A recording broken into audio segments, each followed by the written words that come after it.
అందరికీ నమస్కారం. నా పేరు కోటయ్య. యాజిల్ ఎఫ్పిఓ నందు అగ్రానమిస్ట్గా పనిచేస్తున్నాను.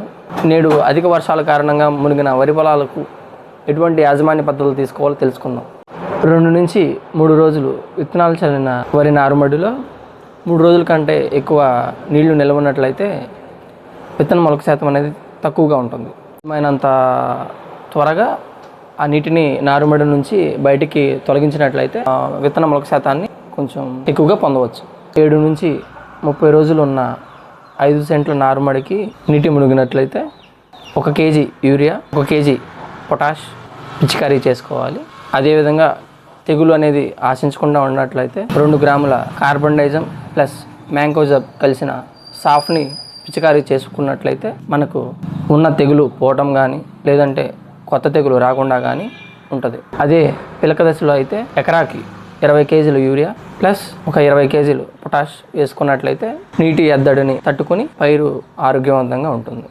మరీ ముఖ్యంగా ఇటువంటి సమయాల్లో ఎక్కువగా బిఎల్బి బ్యాక్టీరియా ఆకుఎండు తెగులు, పాముపొడ తెగులు, ఆకుముడత తెగులు ఆశించడం జరుగుతుంది.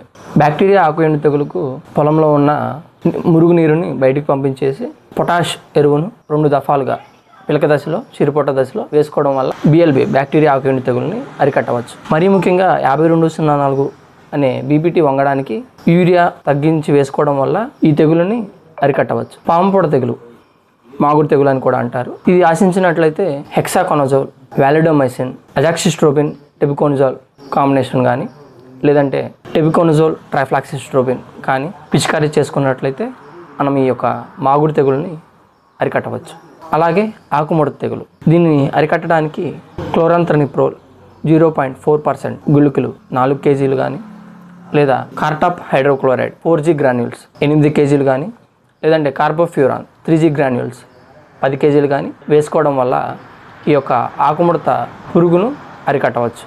అందరికీ ధన్యవాదాలు తెలియజేసుకుంటూ మీకు మరింత సమాచారం కావాలనుకుంటే మా యొక్క యాజిల్ ఎఫ్పిఓ ఇన్స్టాగ్రామ్లో కానీ వాట్సాప్లో కానీ మెసేజ్ చేయగలరు. మీకు మరింత సమాచారం కావాలనుకుంటే మా యాజిల్ ఎఫ్పిఓని సందర్శించగలరు.